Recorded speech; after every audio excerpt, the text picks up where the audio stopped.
Hello everybody, thanks for tuning in. So I titled this video something a bit controversial, You Are Racist. And that is just kind of like a bait to see what emotions arise for you when you hear that. Because, if there's any degree of defensiveness, no, I'm not that, no, I've grown away from being that. But look at this, which I'm seeing a lot of from the spiritual community on social media, and I've always kind of felt from them when issues of minority rights have come up. So, your defensiveness and your sense that, oh no, I don't have that privilege is kind of the biggest indications that you are unconscious of some racist tendencies. So, everyone is to an extent racially prejudiced, and it's just a matter as if we have cleared up enough negative associations with other races. The human tendency is to make generalizations about groups of people, and a lot of what we're fed from the media and from Hollywood and from, consensus belief systems about groups of people is totally not true. And the more we hold on to any types of beliefs that black people are like this, Asian people are like this, gay people are like that, straight people are like that, we are perpetuating a form of bias and prejudice that we need to look at and examine.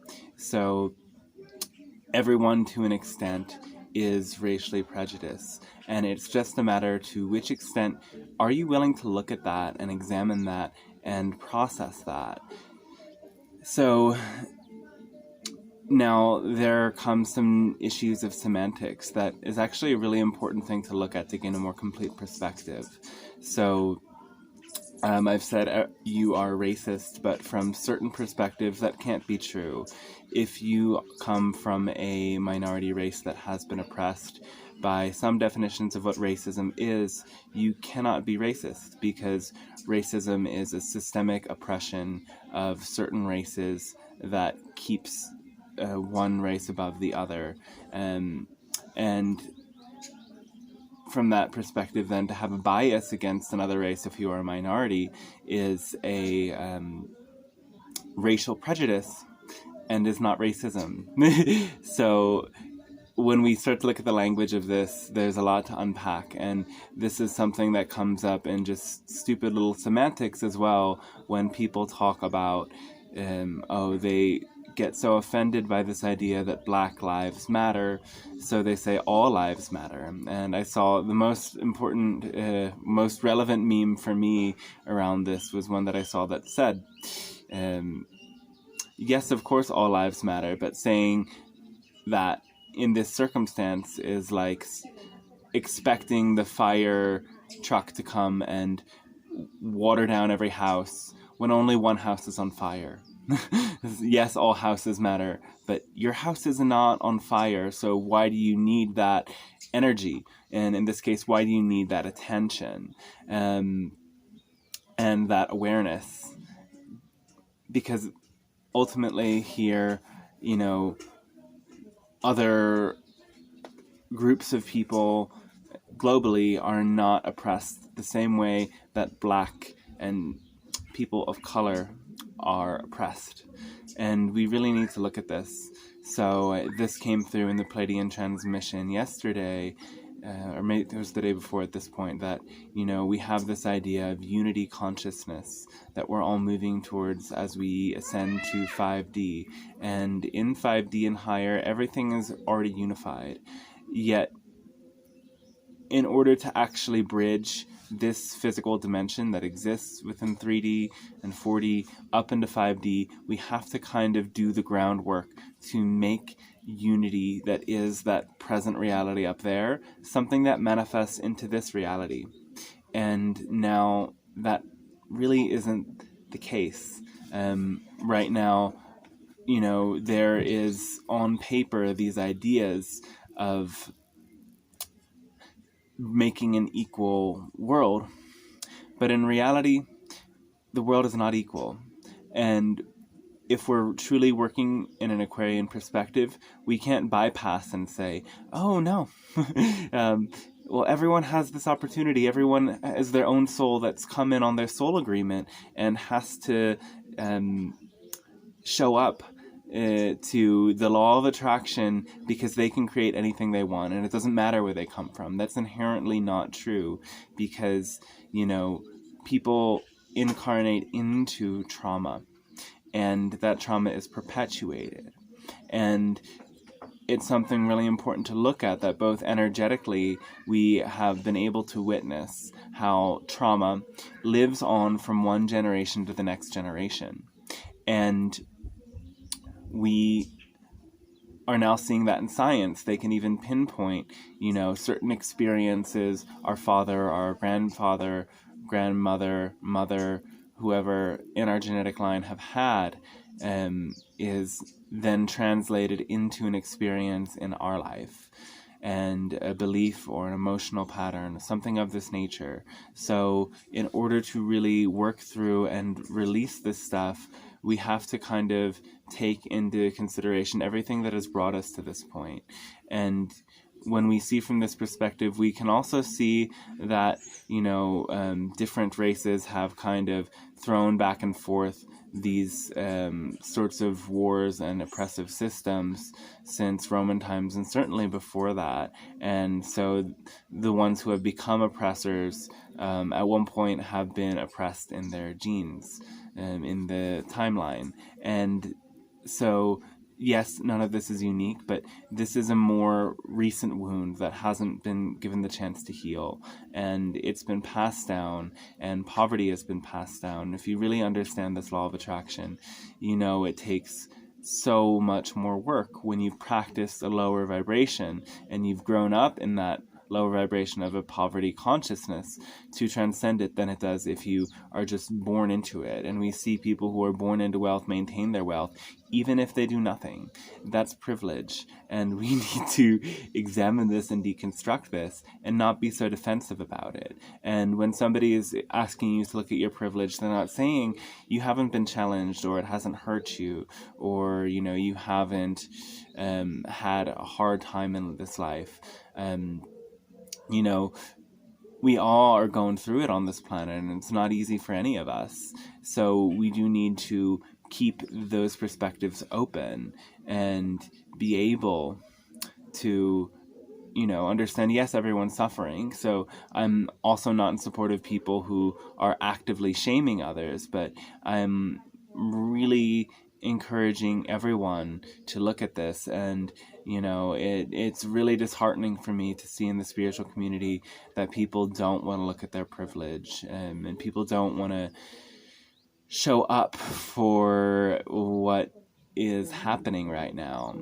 And they say, there's some validity to this perspective that they're just working to divide us. And this division allows for greater control to manifest. And so we can see now police brutality is increasing. The police are tear gassing non-violent protesters. This should be alarming.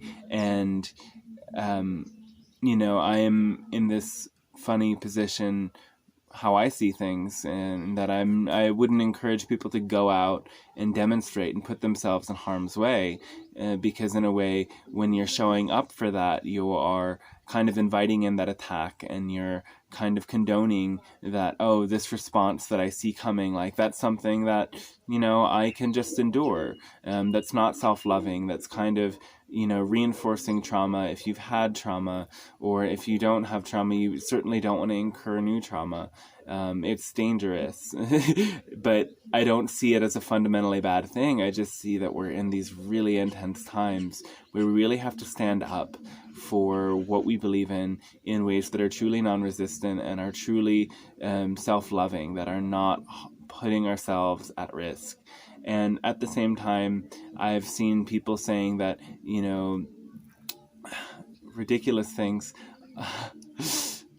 The one that really got to me was all forms of activism are a reaction to trauma.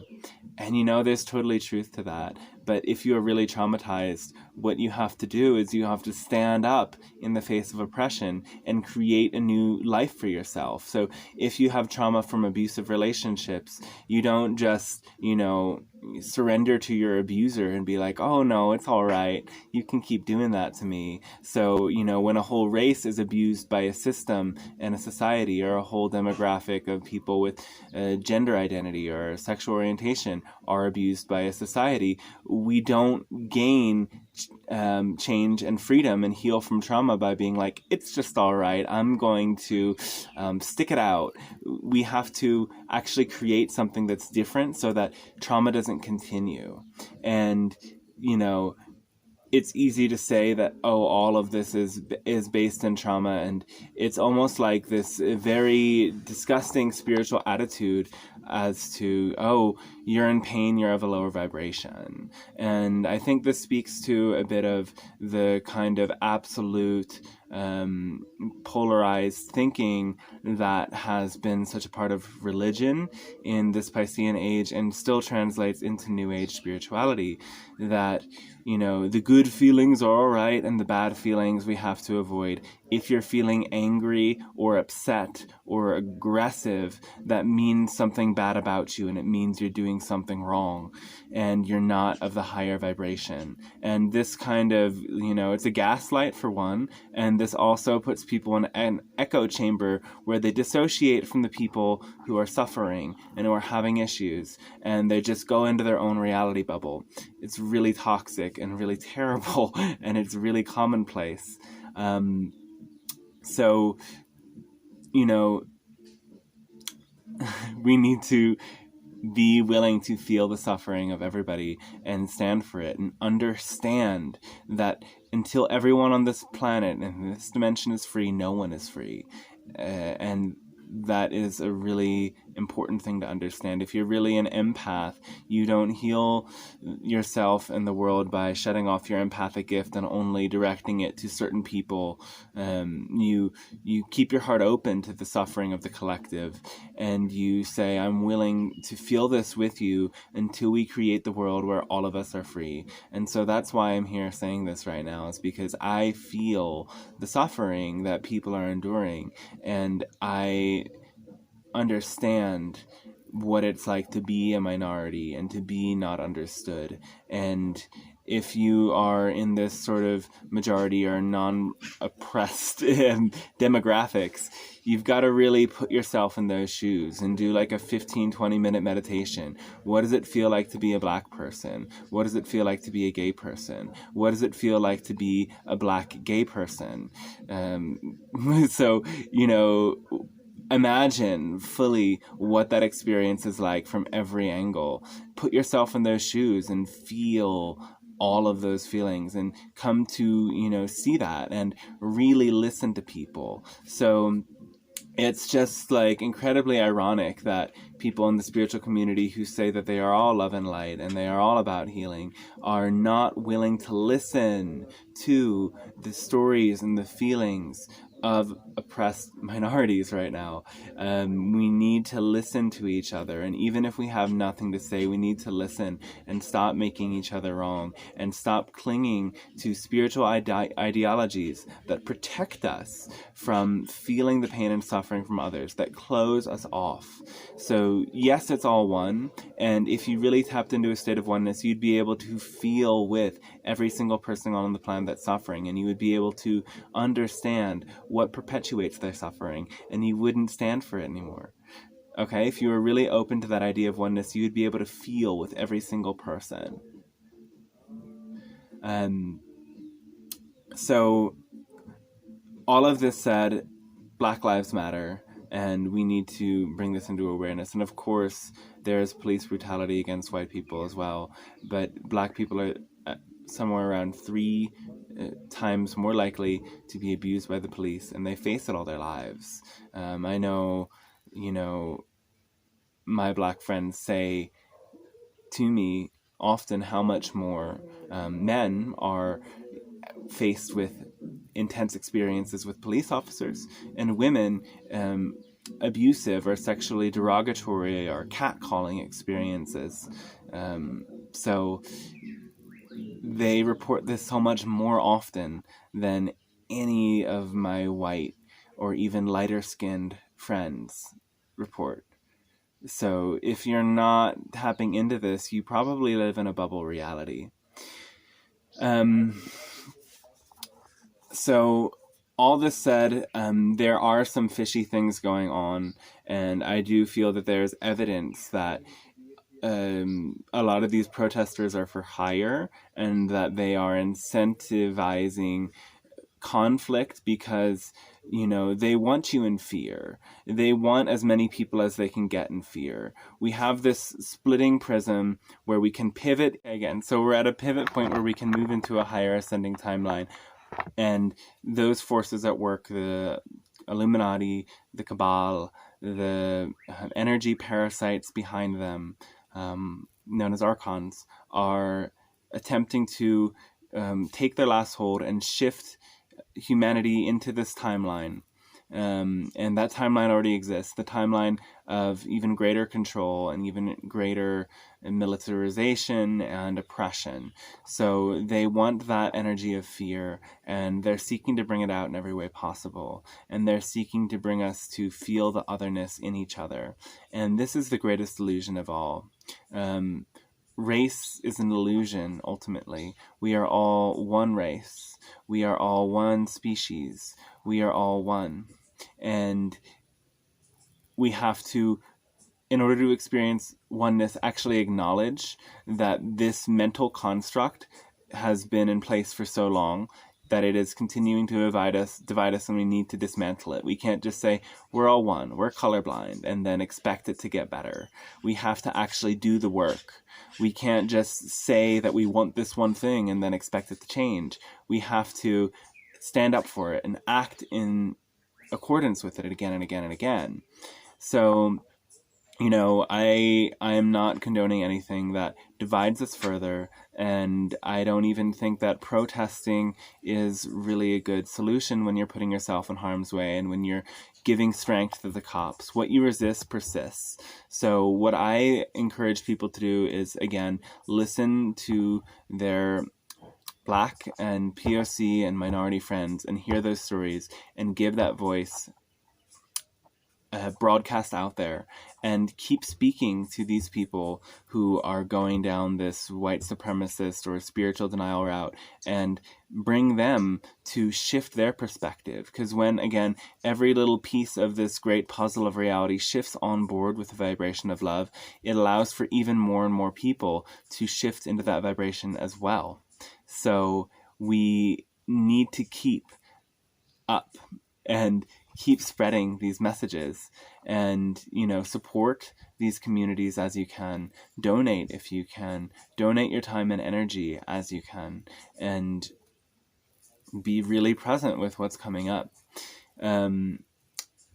There's something along the lines of a Blackout Tuesday happening, and there are some things that are screaming a little bit fishy to me about this through listening to many of the sources that I tap into, some of which are Black African people.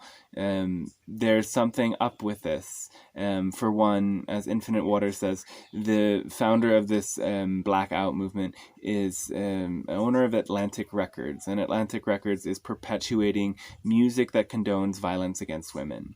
And also, you know, this Blackout thing, it's almost like preparing us to anticipate a blackout, in a sense. And, you know, the black square of Saturn is an occult symbol that has a sort of heavy resonance. And as it can be used for great darkness. And really, this to me seems like something that is bringing out division in the world. The Blackout Tuesday in particular. Black Lives Matter is beautiful and important, but there's something up with the Blackout Tuesday to me. And when I really look at this and think back, this is something I've been dabbling into a little bit, but the idea of black and white people itself is kind of not ultimately true. Like, if you look at my skin, it is not white. It's kind of tan. It's kind of olive.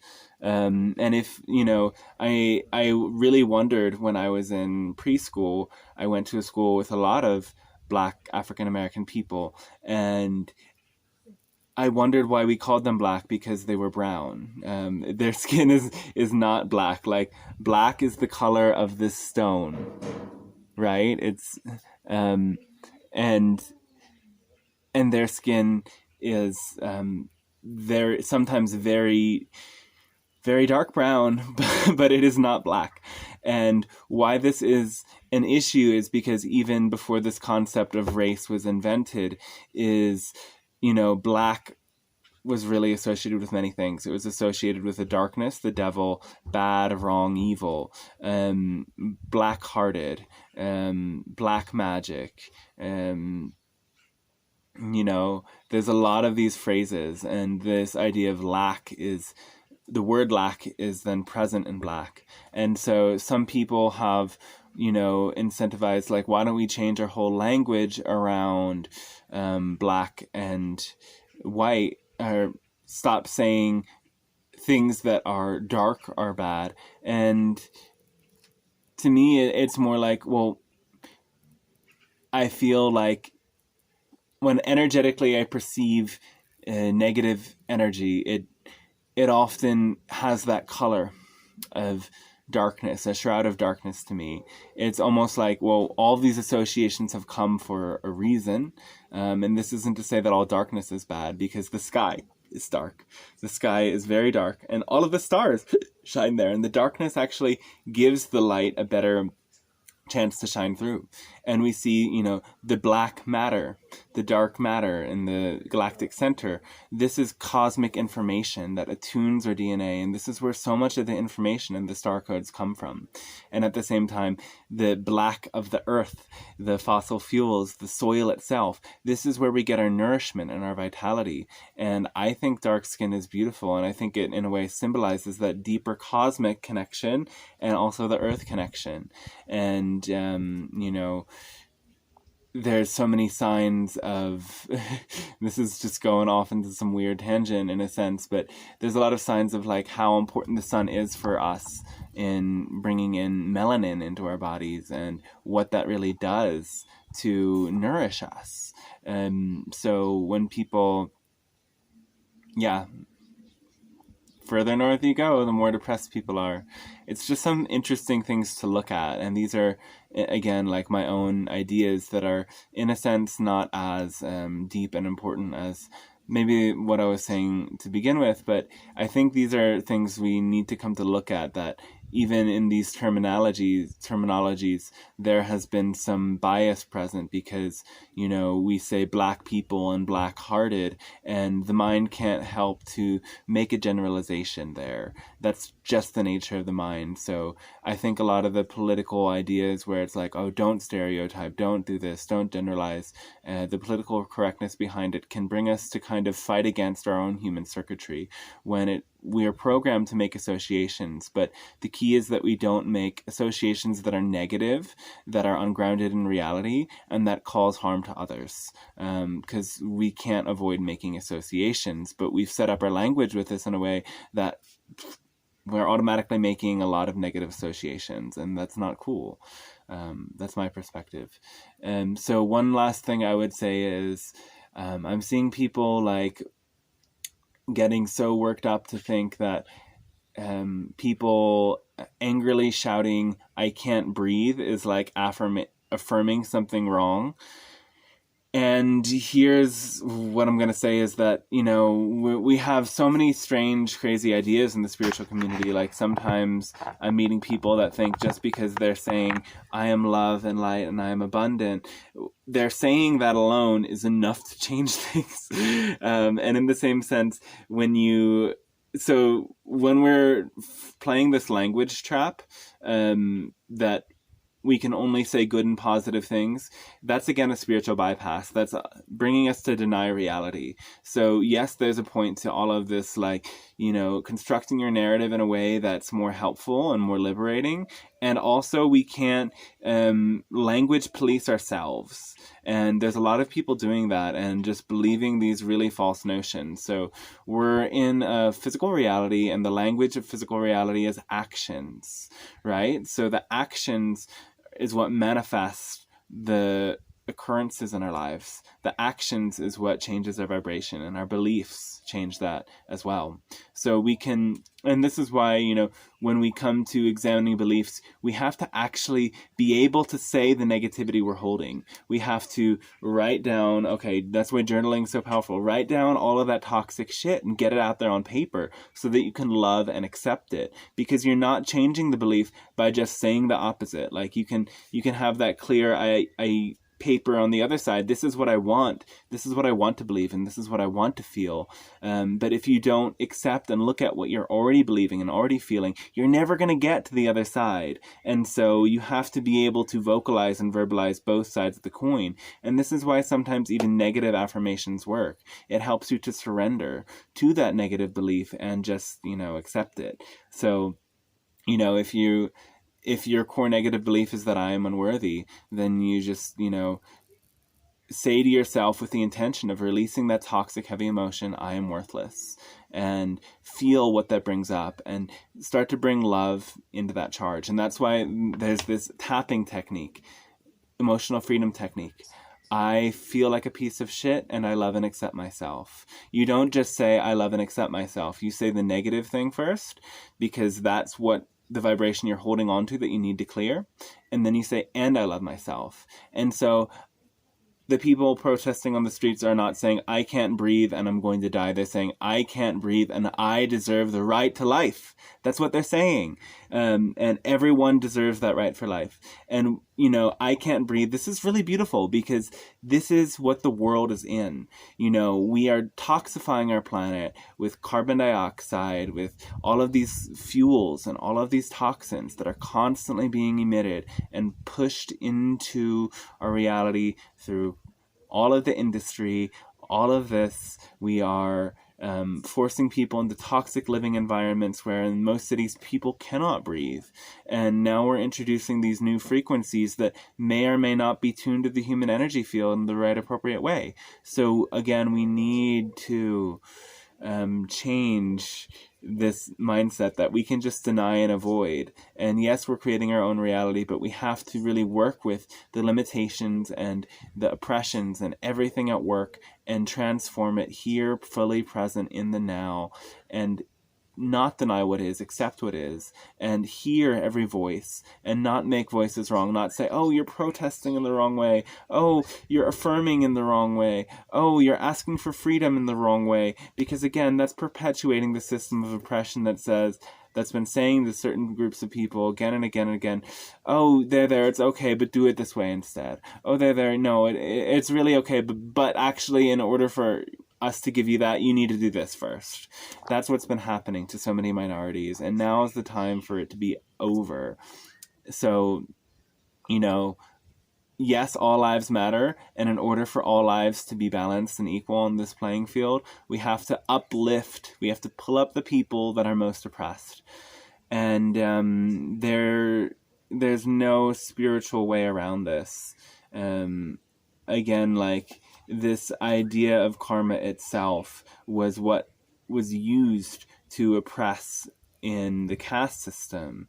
This idea that, some incarnate into this because of their karma and some incarnate into that. That idea was used to fuel a class struggle. And you have to understand that you can't just culturally appropriate that idea from Eastern spirituality and use it to justify where you're at without really understanding the true spiritual call that is, if you are to ascend, we all have to ascend. And if all have to ascend, all have to be given the same right to life. And right now, people don't have that. And right now, people don't all have the right to breathe on this planet. Right now, a lot of people are born into shanty towns and giant cities where they're breathing in toxic fumes all the time.